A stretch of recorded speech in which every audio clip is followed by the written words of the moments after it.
Reality TV is about as welcome in our society as a staple through the urethra, but since for some reason it insists on staying here, most of the population seems to have found a level of embarrassing acceptance. As much as I'd like to take the moral high ground, even I watch reality TV. Don't get me wrong, I'm fully aware of how pointless and empty it is. Even the warm, cuddly and chummy Great British Bake Off is vacuous. Sure, it's entertaining, but it's just some pleasant humans playing with wheat to feed an overbaked garden gnome. It's basically the old gladiatorial fights in the Colosseum, but replacing the human murdering with a grandmother crying over a pie.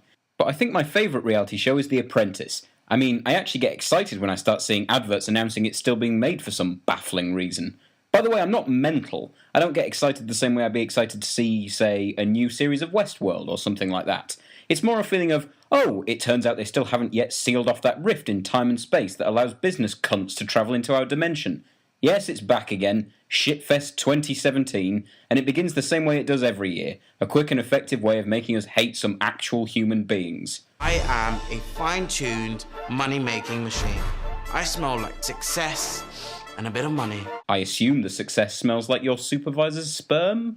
People might underestimate me in this process because I look like a nice guy, but do nice guys earn £200,000 a year?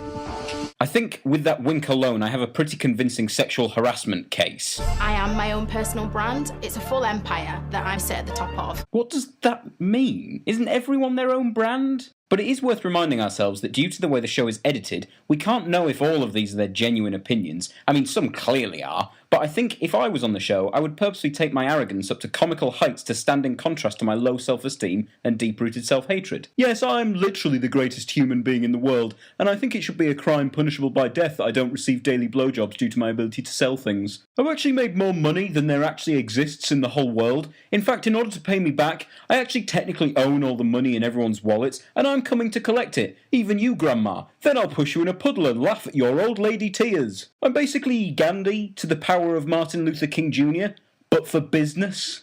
As always, commandeering the great ship SS Bellend is the scowling avocado King Alan Sugar, accompanied by an angry Boulder and Melania. That reminds me, for any American viewers I should explain in context who Alan Sugar is. Despite helming a show of the same name, he's kind of the opposite of Donald Trump in some ways.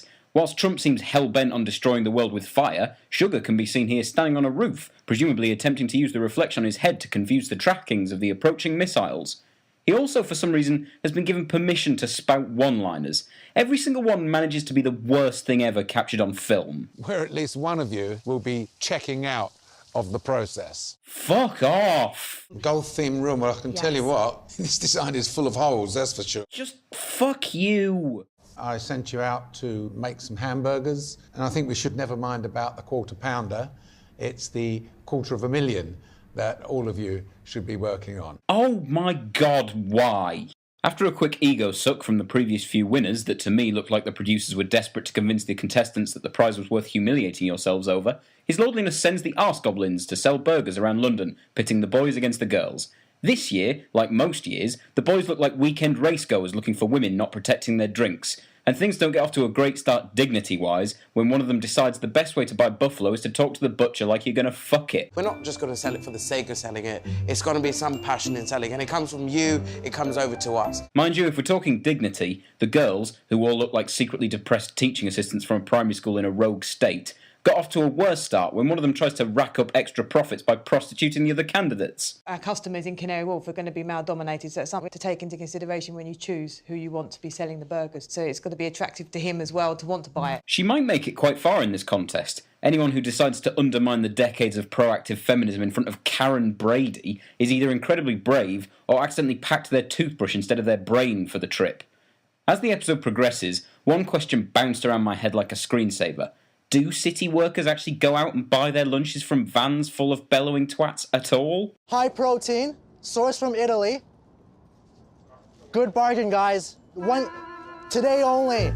You know, maybe it's my British repression, but I think I'd avoid a stall full of maniacs shouting for me to buy a burger. Their desperation would make me assume they were trying to quickly dispose of a body they've minced up from a bank job gone wrong.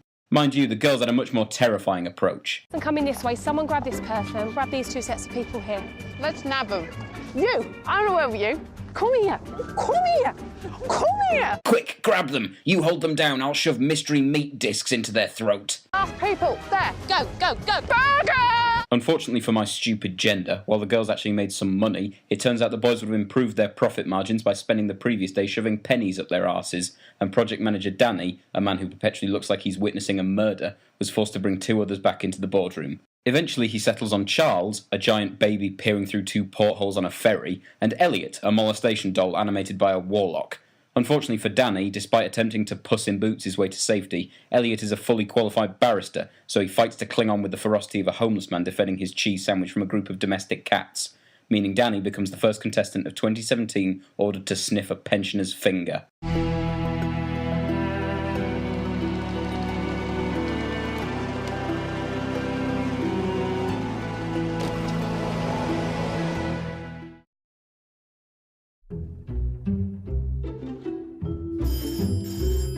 $5 a.m.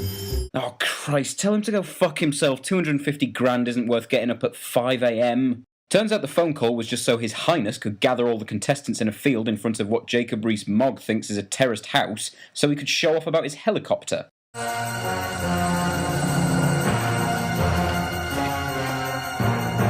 Alright, we get it, you're very rich.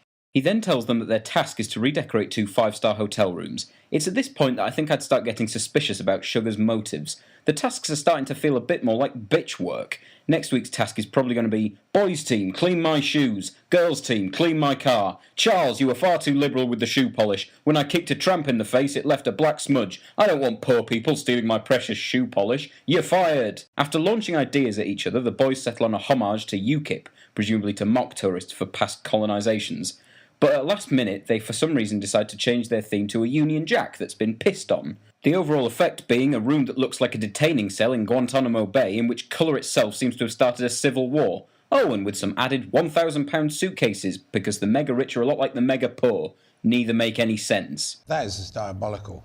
That is really, really diabolical. Alright, I mean it was better than any of yours. Meanwhile, the girls settle on the theme of tedium, and decided it would be best to send Elizabeth, who looks like a bewildered librarian being told the shelves in the non-fiction section have collapsed, to measure everything in the world. In the end, their room is so mundane that I spent about 30 hours trying to think of a good simile, but I found that whenever I thought about the room for extended periods of time, I'd just end up accidentally transitioning to wonder which shit junction in my life led me to this point. Why am I even here? This challenge just proves to me that art and business should be kept at arm's length from each other.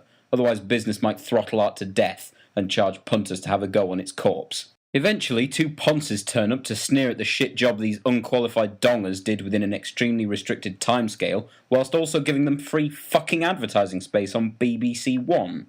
The chair looks a little bit too low to me. I'm not sure you will be able to use this as a dining table. I completely agree with you. This is the first time I feel the need to stick up for the candidates. I mean, if an aging coconut with legs turned up and told me I had 24 hours to redecorate a 5-star hotel room, I'd probably just spend the whole time curled up in the middle of the floor weeping. The closest thing to decorating I'd do would be I'd use my tears to scroll out a suicide note on the wall. Arbitrarily, it's decided that the girls win, so project manager Ross, a man who looks like Tom Ellis from the Magnolia Dimension, brings back Jeff, the bloke who wants to fuck a bus, and who tried to convince everyone that there was more to his personality than just maths, by groping himself during an epileptic seizure. Ross also brought back this frightened Victorian child with a forehead bigger than creation. I neither know nor care about his name, but apparently the failure was his fault, I guess. However, unfortunately for committing the cardinal sin of attempting to show creativity in a creative task, Jeff became the newest victim in this ongoing pointing spree that will only end when the monster turns his finger upon himself. Jeff, you're fired. Thank you, Lord Sugar.